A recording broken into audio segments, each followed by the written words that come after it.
L'enveloppe globale était estimée à 1,660 milliard de dollars.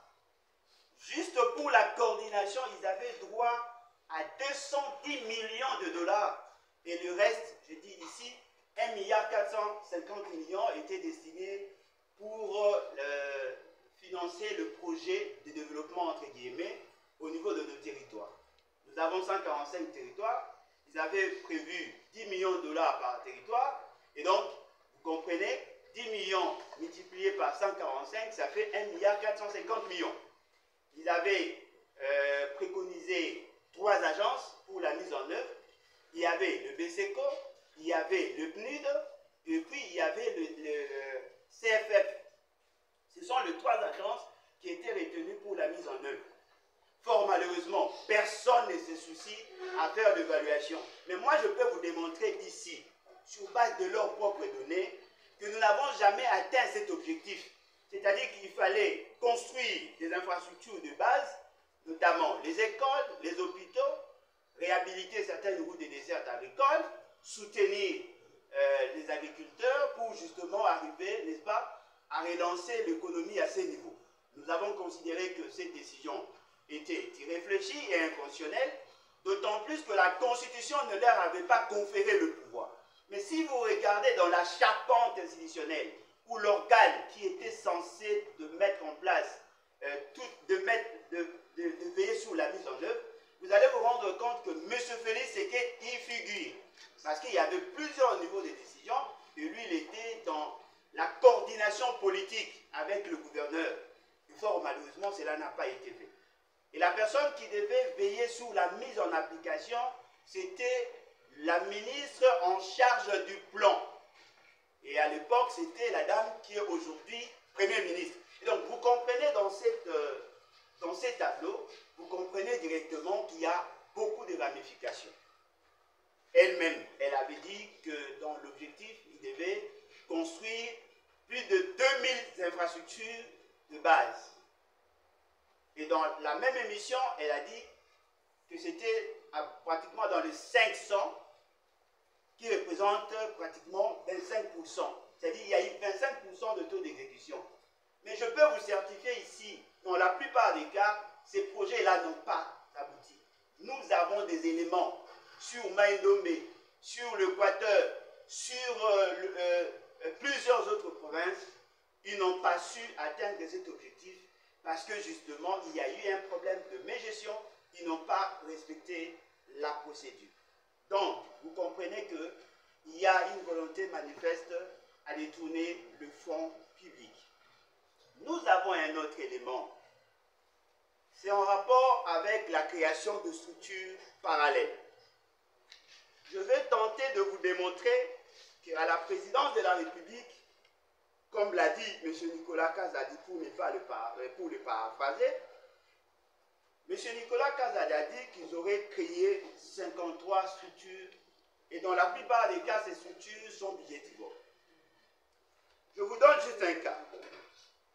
Depuis 1960 jusqu'à ce jour, nous n'avons jamais eu le bureau du conjoint du président de la République. Félix Tshisekedi a créé une structure appelée le bureau du conjoint du président de la République. C'est juste à titre d'exemple que je le cite. Dans ces bureaux, il y a 8 personnes. Et le chef de bureau a rang, en termes d'avantages, a rang du ministre. C'est-à-dire que tout ce que l'on donne à un ministre, c'est ce qu'il perçoit comme rémunération. C'est lui qui vient juste après lui, à rang de vice-ministre. Et c'est lui qui vient après, à rang de directeur, de secrétaire général du gouvernement. C'est-à-dire que vous comprenez que dans les structures créées par M. Félix Tshisekedi, toutes ces sont au niveau de la présidence sont coordonnés par des personnes qui ont le même avantage que le ministre en fonction. Et si M. Nicolas Kazadi vous dit qu'ils auraient créé 53 structures, vous comprendrez directement que nous avons un gouvernement parallèle parce que au niveau national, nous avons 55 membres du gouvernement. Mais au niveau de la présidence de la République, entre guillemets, il y a des gens qui ont le même avantage que le ministre et qui ont, effectivement, et qui sont nombreux. Ça, c'est l'ordonnance de M. Félix Tshisekedi.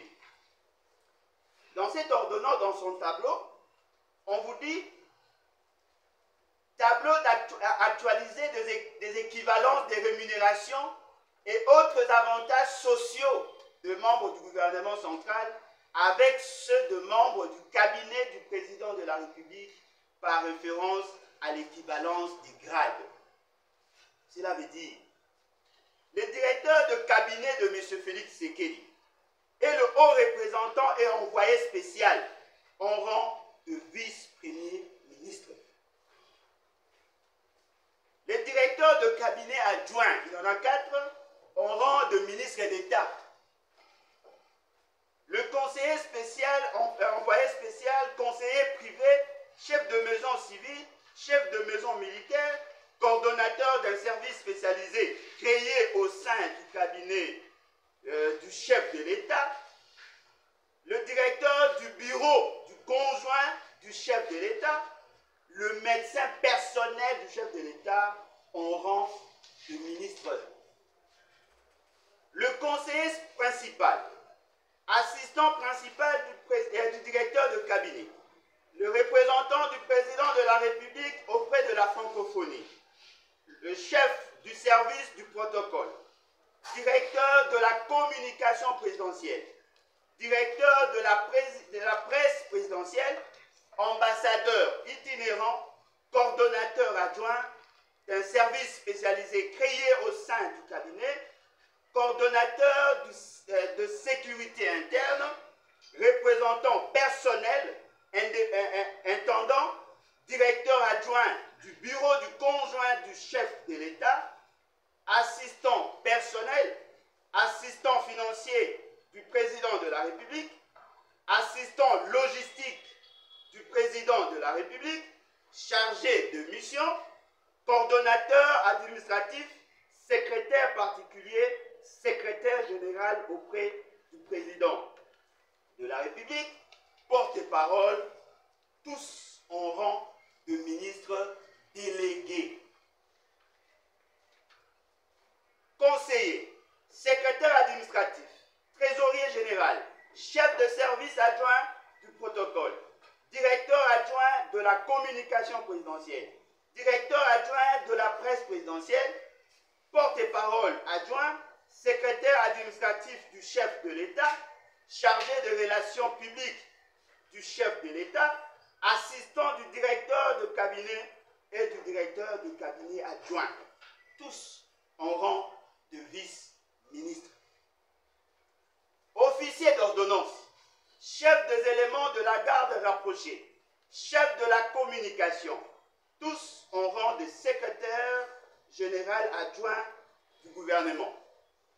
Secrétaire particulier du directeur de cabinet, du directeur de cabinet adjoint, du conseiller principal, en rang de directeur de cabinet du ministre. Chargé de mission du directeur de cabinet adjoint et du conseiller principal et le chargé d'études, tous en rang de directeur du cabinet. Je crois que vous avez bien compris. C'est-à-dire qu'au niveau de la présidence, il y a des gens qui ont pratiquement le même rang que le membre du gouvernement. Et au regard des données que nous avons, la présidence à elle seule, en 2023, d'après l'ODEP, avait pratiquement 1148 personnels. Ce qui sous-entend quoi? L'essentiel du budget est consommé par le personnel à la présidence. Je crois que si nous sommes suffisamment sérieux, nous devons comprendre directement qu'il y avait une volonté manifeste à créer conditions de malversation financière. Et donc, vous comprenez que M. Félix Tshisekedi n'avait pas l'intention d'aider la République. Il avait plutôt le souci de créer les conditions d'enrichissement illicite de ses copains, copines. Et aujourd'hui, nous tous nous sentons le poids de la fonctionnalité de ces institutions politiques. Peut-être que vous serez surpris d'apprendre qu'à un certain moment, au niveau de la présidence, il y avait un budget. Les dépenses liées à la présidence de la République ont dépassé 657 millions de dollars au cours d'une seule année. Et si vous faites une moyenne, vous allez vous rendre compte que la présidence à elle seule arrive à consommer 2 millions de dollars par jour en termes de fonctionnement. Ici, nous ne parlons même pas de la rémunération, en termes de fonctionnement. Et donc, vous comprenez que le pays a effectivement été mal géré et cela résulte de la seule volonté de M. Félix Tshisekedi. Je voudrais donner certains autres éléments en rapport avec les autres aspects de finances publiques. En règle générale, pour que l'on arrive à initier le projet ou à mettre en œuvre le projet, il y a des séquences, il y a des phases. La première des choses, le projet ne doit pas être conçu par le gouvernement en tant que tel. Ce n'est pas au niveau du gouvernement que l'on doit dégager le besoin. Les besoins sont manifestés par les entités inférieures, c'est-à-dire les provinces, les divisions. Ce sont les divisions qui conçoivent, n'est-ce pas, le projet au regard d'un besoin. Et c'est souvent de ces besoins que l'on conçoit le projet. On conçoit le projet, on envoie au niveau du sommet, parce que justement, l'essentiel des projets sont conçus dans le cadre de la concentration du pouvoir. En règle générale, certains projets devaient être conçus au niveau de province parce que ça relève de leurs compétences. Nous sommes dans le régionalisme fonctionnel, dont le maître mot reste la décentralisation. Fort malheureusement, ils se sont accaparés de tout le pouvoir. Voilà pourquoi ils ont initié le programme 100 jours. Parce qu'en réalité, le programme 100 jours, l'essentiel des éléments, devait revenir de la compétence de province. Ils se sont accaparés de ces compétences, justement parce qu'ils voulaient créer une opportunité pour détourner le fonds. De la même manière, nous vous avons dit que le 145 territoires, l'essentiel des éléments de ces projets ou de ces programmes relevait de la compétence de province. Le fait seulement que nous ayons mis en exergue cette réalité, ils ont tenté d'incorporer dans les organes, le gouverneur, les administrateurs du territoire, juste pour la supervision, mais partout passer l'argent, c'est à leur niveau que tout se faisait.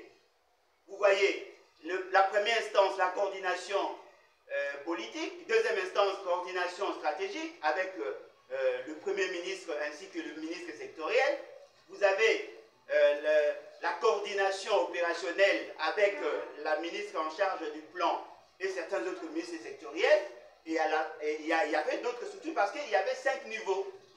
Et les administrateurs du territoire se retrouvaient à la fin. C'était juste pour constater qu'il y a effectivement un projet qui est exécuté. Ce que nous avons compris, l'essentiel de ces projets, dans la passation de marché, on n'a pas respecté la procédure. Parce que justement, ils savent que si vous respectez la procédure, il va falloir veiller sur la qualité des entreprises qui auraient bénéficié de la confiance de l'État. Parce qu'en règle générale, on fait l'appel d'offres.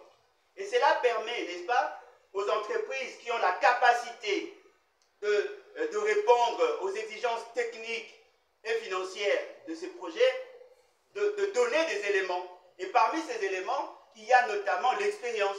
Et dans cette expérience, il y a aussi la capacité financière à financer la première phase qui, généralement, ne dépasse pas 30%. Et donc, vous comprenez que dans ces contextes, si on respecte la passation de marché, on va se rassurer sur la qualité des entreprises qui devaient en réalité mettre en œuvre le dit projet. Ils n'ont pas respecté ça. Ils ont fait ces projets de gré à gré, ils ont passé les marchés de gré à gré, Et naturellement, il n'y avait que eux qui avaient la capacité de se rassurer de la qualité de ces entreprises. Deuxième élément, et c'est ce qui doit nous intéresser. Nos amis du pouvoir n'ont jamais respecté dans tout ce qu'ils ont fait la procédure sur le décaissement de fonds publics. Chers concitoyens, tous ceux qui ont des notions de finances publiques savent que dans la chaîne des dépenses, il y a 4 phases essentielles. La première des phases, c'est la phase d'engagement. C'est là où l'État se rassure d'avoir prévu ses dépenses. C'est-à-dire, le gouvernement doit se rassurer par ses services que le dit projet ou le projet concerné avait bénéficié d'une ligne de crédit. C'est-à-dire que l'État doit se rassurer que ces projets étaient prévus dans le budget. Et il y a tout un service au niveau du ministère du Budget qui rassure l'État de la conformité de la procédure. C'est-à-dire qu'on sait qu'il y a un projet, ces projets émargent dans le budget, on sait pertinemment bien que l'État s'est engagé, et en ce moment-là, il donne son quitus pour que la procédure continue. S'il constate à son niveau qu'il n'y a pas de soubassement, il abandonne, il n'a pas besoin d'évoluer. Après avoir rassuré l'État de son engagement, on va maintenant au niveau de la liquidation. Dans la liquidation, il y a toute une démarche, justement pour voir comment l'État va-t-il payer. Et après, il y a ce qu'on appelle l'ordonnancement. L'ordonnancement s'effectue justement pour vérifier et le numéro de compte et le coût. C'est-à-dire que toutes les études qui ont été menées doivent être déposées au niveau de la direction du Trésor et d'ordonnancement pour qu'on se rassure qu'effectivement l'État est en mesure de payer et cette entreprise respecte fidèlement les normes édictées par nos lois. Est-ce que la procédure a-t-elle été respectée? Est-ce que cette entreprise paye-t-elle les impôts? Est-ce que cette entreprise a effectivement la capacité de rembourser?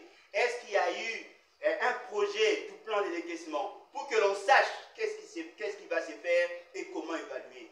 Lorsque le DTO finit son contrôle, il émet un document essentiel, le ZOPI, le ordre de paiement informatisé. C'est-à-dire que vous avez là toutes les procédures essentielles pour que l'État s'engage à décaisser le fonds public. Il en veut rassurer qu'effectivement l'État doit payer.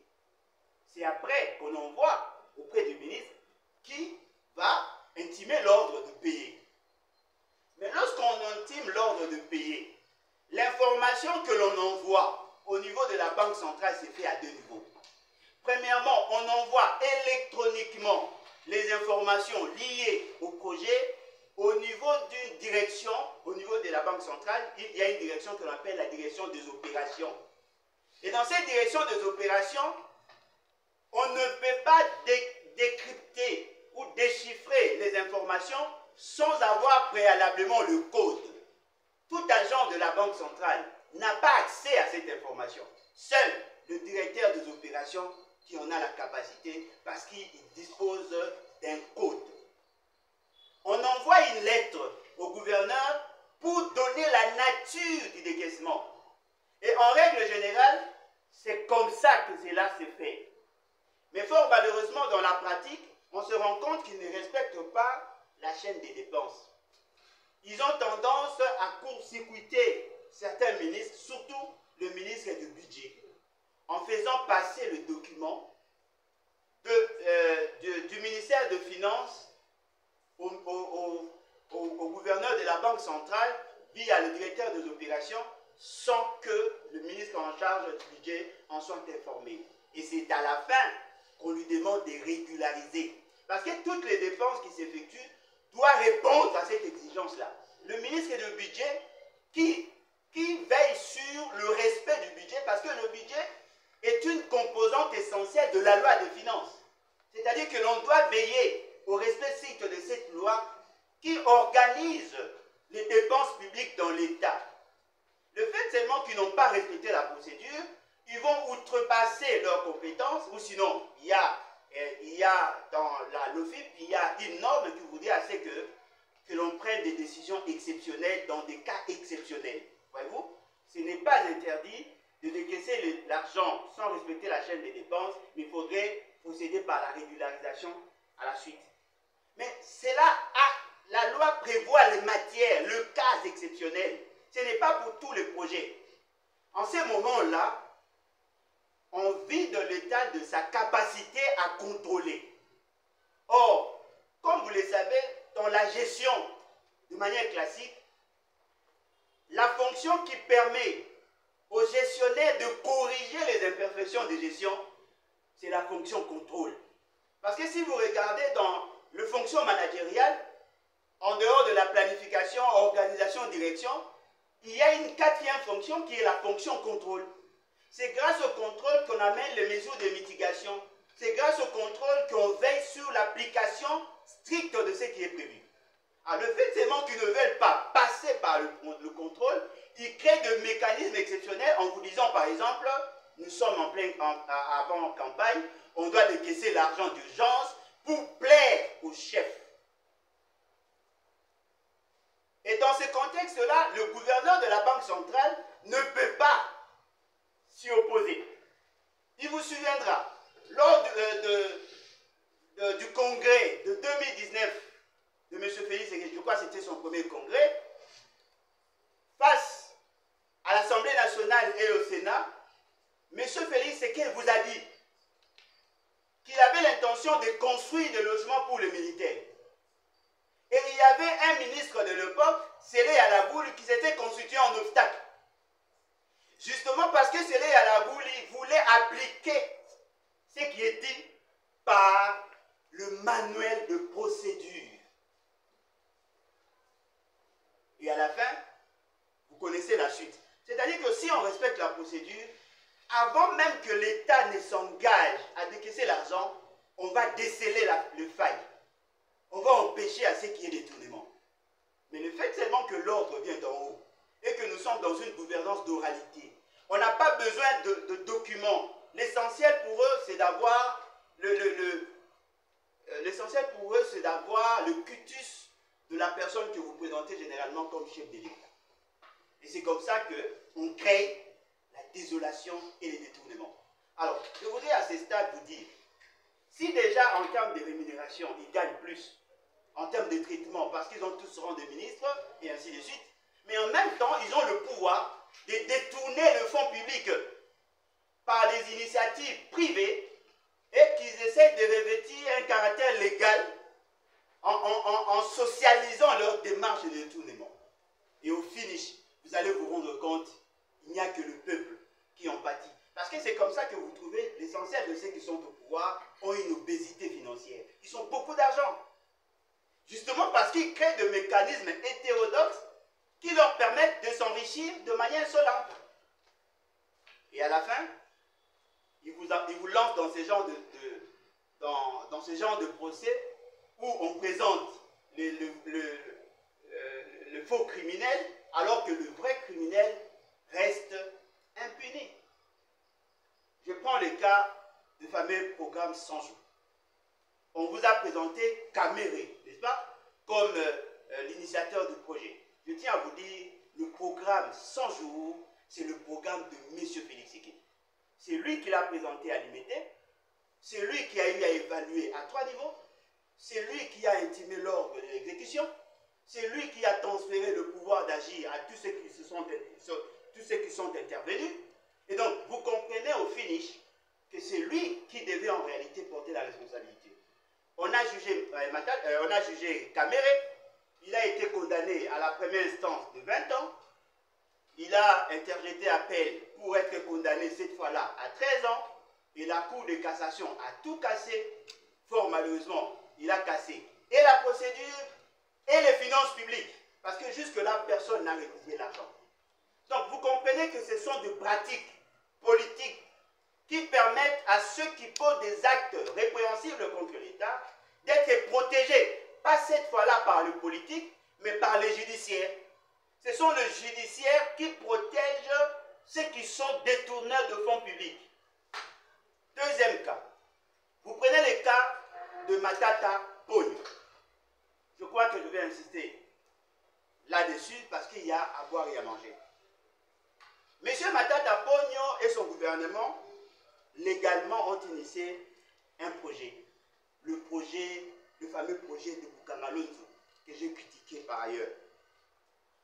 Dans ce projet, ils avaient effectivement l'intention de mettre, d'injecter 400 et quelques millions de dollars pour des projets dans le sens de la production agro-industrielle. Ils avaient trouvé un projet pilote à Kenge. Justement parce que Kenge est non loin de la zone économique spéciale au niveau de Maluku. Ils pensaient qu'en produisant, ils pouvaient gagner le marché international, mais aussi couvrir la demande en interne. Et pour Bukangalonzo, ils avaient prévu 286 millions de dollars. C'est ce qu'ils devaient décaisser comme fonds. Ils ont eu effectivement à décaisser les 286 millions de dollars. Mais Matata Pogno et consorts sont jugés pour 89 millions. 89 millions. Ce n'est pas pour les 286 millions. 89 millions. Et ce qui est grave, sur les 89 millions, personne ne nous a démontré qu'effectivement, sur le plan technique, cet argent aurait été détourné. On va vous donner le fameux rapport de l'IGF. Dans ce rapport, l'IGF avait confié la mission à 3 personnes pour mener des enquêtes sur une super structure qui est le projet Bukangalonzo. Attention, le projet Bukangalonzo avait créé 3 entreprises. Et sur les 3 entreprises, la première entreprise s'occupait de la production, la deuxième entreprise s'occupait des intrants, la 4e entreprise s'occupait des équipements. Et tout était supervisé par Africom Commodity. Dans ces systèmes de production qu'ils avaient mis en place, il y avait de comptabilité. Et les 3 personnes qui avaient reçu mission d'auditer ou d'enquêter par rapport à la gestion de finances publiques à ce niveau, ils se sont rendus compte qu'ils n'avaient pas accès à certaines informations essentielles. Ils l'ont dit dans leur propre rapport.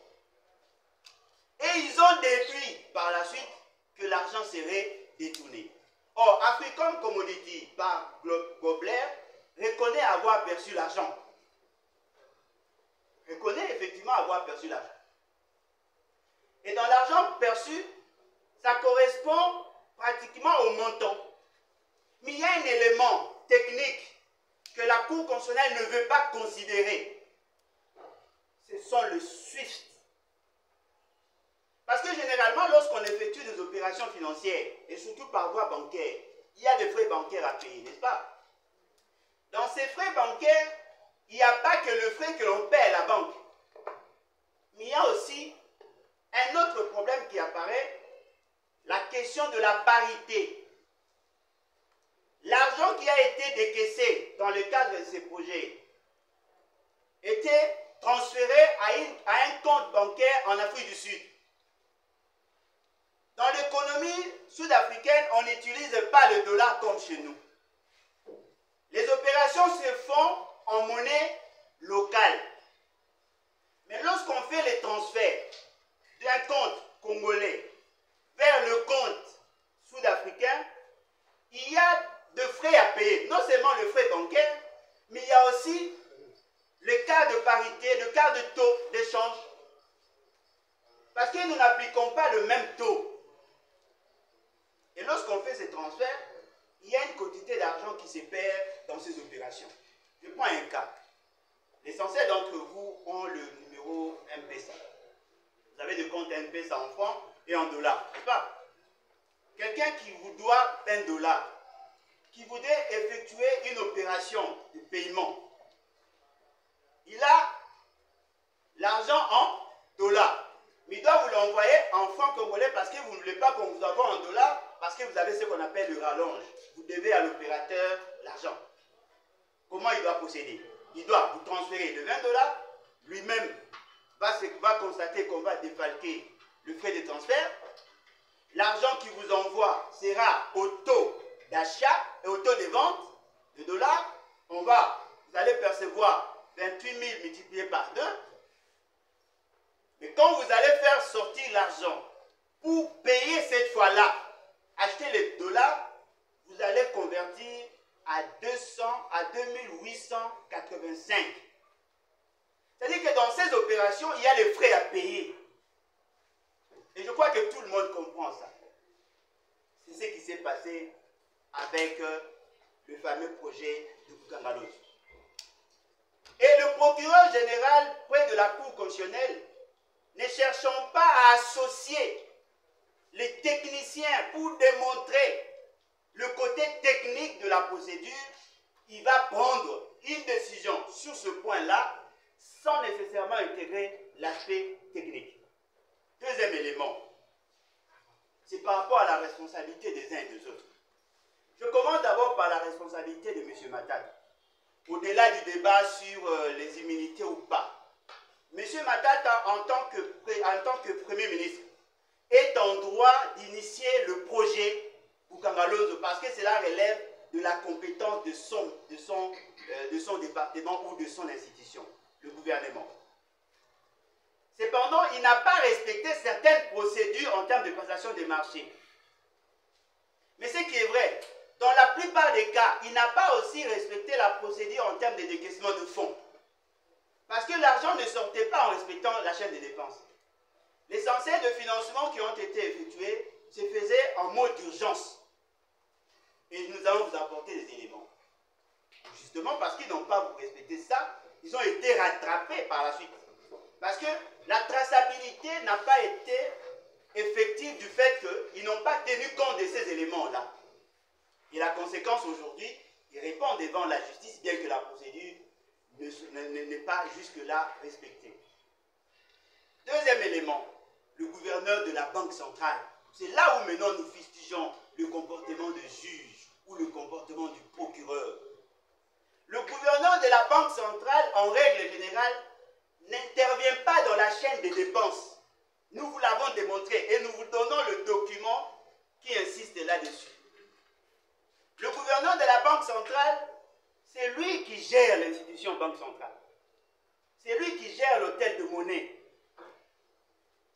Il n'intervient pas dans la chaîne des dépenses. Je vous ai dit ici, dans la chaîne des dépenses, il y a 4 phases. Dans la phase de paiement, l'ordre n'est pas donné au gouverneur. L'ordre est donné à l'institution. Mais dans l'institution, le gouverneur supervise le tout. Mais ce n'est pas lui qui s'occupe des opérations. Il y a un directeur chargé des opérations au niveau de la Banque centrale. C'est lui qui a le code pour déchiffrer, pour comprendre la quintessence du message du gouvernement. Et lorsque l'ordre est intimé, le gouverneur de la Banque centrale n'a pas droit de mettre en cause l'ordre du ministre. À cette époque, c'était Kitebi. Ce qui est surprenant, Kitebi a intimé l'ordre de décaissement. Je vais vous le démontrer sur le document. A intimé l'ordre de décaisser le fonds, c'est lui qui a intimé l'ordre. En donnant le numéro de compte, en donnant les libellés de compte, en donnant les essentiels d'informations sur le compte. Et ce qui est surprenant, lui n'est pas jugé. On veut juger le gouverneur de la Banque centrale, qui du reste n'est pas dans la conception du projet, n'est pas dans la mise en œuvre du projet, il n'a pas participé dans le financement du projet, il n'est pas dans le contrôle des informations techniques du projet, mais lui sera condamné et les restes ne le seront pas. On dédouane Kitebi et on veut responsabiliser le gouverneur de la Banque centrale. On dédouane le ministre de l'Agriculture, on dédouane le ministre de l'Industrie de l'époque, on dédouane le ministre de l'Énergie qui ont palpé le projet et on veut condamner le gouverneur de la Banque centrale. Et vous allez trouver dans le document qu'on va vous distribuer que Kitebi intimait l'ordre. intimer l'ordre. Mais lui n'est responsable de rien. Et vous comprenez pourquoi? Parce que justement, il a accepté d'intégrer l'union sacrée. C'est-à-dire, l'union sacrée aujourd'hui, c'est une sorte de blanchisserie. Tous ceux qui ont détourné le fonds public, tous ceux qui ont participé dans la mégestion de finances publiques, tous ceux qui ont créé la malversation financière, tous sont protégés. C'est-à-dire qu'aujourd'hui, la justice n'est pas au service de la vérité. La justice est au service du pouvoir. Et donc, naturellement, vous trouverez d'un côté, on arrête, de l'autre côté, on n'arrête pas. Et pour conclure, je voudrais insister sur les déclarations prophétiques et salvatrices de M. Nicolas Kazadi. Et je vais conclure par la démarche de M. Alinguet. M. Nicolas Kazadi vous dit ceci, qu'en règle générale, lorsqu'ils initient des projets, ils ne visent pas l'amélioration des conditions de vie de la population. Mais ils visent par contre l'assouvissement ou leur souci de s'enrichir au détriment de la société. C'est-à-dire, ils initient des projets, ils décaissent de fonds publics, ils se distribuent ou se redistribuent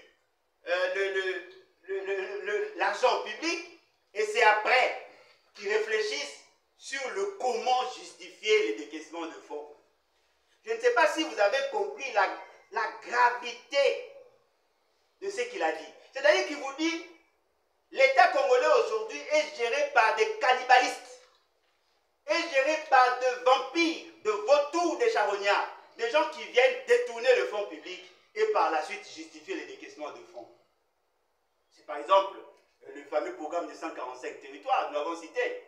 Ils vont décaisser 710 millions de dollars pour la première phase et après, ils vont chercher maintenant à jeter quelques semences ici et là pour qu'on vous dise, voilà, on a construit. Et qu'est-ce qu'ils font? Ils vous présentent 145 bâtiments, des bâtiments administratifs. Ils vous présentent quelques écoles, même des écoles qui ont été construites à l'époque de Matata Pogno. Les écoles à parachever. Ce que je dis, vous le tirez dans le document qu'on va vous donner sur le programme des 100 jours. C'est-à-dire, c'est comme ça que ces gens se sont organisés. Il vous dit, non, on crée des structures. Il vous dit, non, on détourne l'argent pour justifier le décaissement de fonds. Il se distribue. Mais à chaque fois, quand on lui faisait pression, quand on lui demande, on lui pose la question, mais qu'est-ce que vous vous dites quand vous êtes au Conseil des ministres? Il vous dit, ce n'est pas facile. C'est-à-dire que quand ils prennent des décisions, si vous fustigez le détournement de fonds, tout le monde se ligue contre vous. Mais il n'a jamais dit que Félix Tshisekedi l'accompagnait dans ces démarches. Parce que justement, si on peut se le dire, Félix Tshisekedi n'est pas exempté de la responsabilité. En lisant les dispositions pertinentes de l'article 164 de la Constitution, vous allez vous rendre compte que le président de la République peut aussi être poursuivi pour la malversation financière. Et la conséquence, c'est quoi? C'est-à-dire que l'État qui n'a pas assez de moyens pour financer les opérations de la fonctionnalité des institutions, l'État qui n'a pas assez de moyens pour financer le programme de développement du pays, l'État qui n'a pas assez de moyens pour payer la rémunération des agents qui a un caractère alimentaire, les gens préfèrent détourner l'argent public. Ayant comme conséquence la paupérisation des agents publics de l'État. Vous savez pourquoi nous perdons la guerre? Parce que nous sommes gérés par les détourneurs. Nous sommes gérés par des détourneurs. Voilà pourquoi nous disons, il vous revient à vous, journalistes, de dire la vérité au peuple. Parce que si vous-même, vous n'avez pas l'information, si vous ne savez pas orienter votre discours, votre démarche, vous encouragez les détourneurs. Nicolas Kazadi a dit qu'il y a Alinguet paye l'argent aux gens pour communiquer en sa faveur. C'est vrai qu'Alingueti n'est pas un saint. C'est vrai. C'est vrai que moi, je ne l'ai jamais apprécié. C'est vrai. Mais du moins, il fait quand même semblant.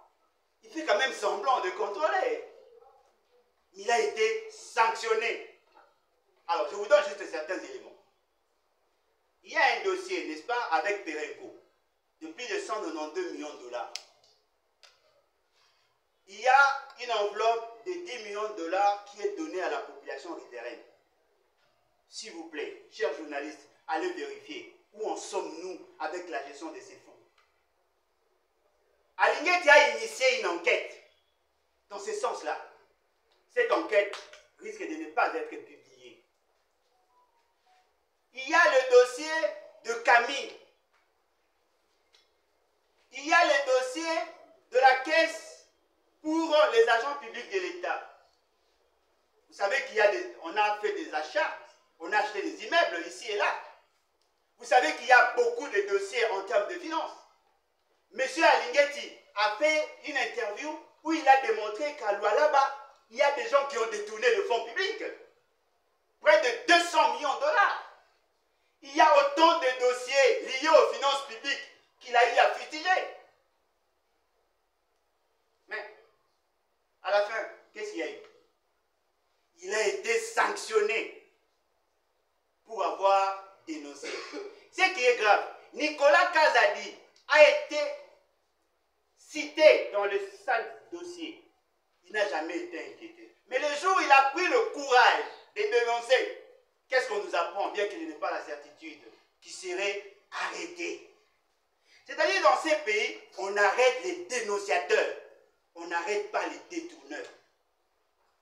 Ce n'est pas la société que nous voulons. Ce n'est pas cette société-là. Je suis désolé. Ce n'est pas cette société que nous devons soutenir. L'essentiel d'entre vous sont de ma génération. Nous avons été classés parmi les générations sacrifiées. Nous ne pouvons pas soutenir les détourneurs. Nous ne gagnons rien là. On ne gagne rien. Voilà pourquoi nous vous exhortons de dire au peuple, le pays est géré par des vampires, des gens qui veulent détruire notre avenir. Nous sommes en droit de revendiquer. J'ai un dossier au niveau du tribunal de grande instance pour avoir dénoncé. Mais qui a un dossier de détournement? Il n'y en a pas. Le tombeau est vide. C'est-à-dire qu'ici, on érige en crime la dénonciation et on encourage le détournement. Si vous êtes détourneur près de la maman ou de l'autre XY, là on vous protège. Mais si vous dénoncez contre l'ami ou le cousin de la maman ou du papa, en ce moment-là, on va vous hisser au niveau du patriote. Alors, je vous demande de dire non au détournement, oui au développement et à la rationalité de la gestion des finances publiques. J'ai dit et je vous remercie. Merci.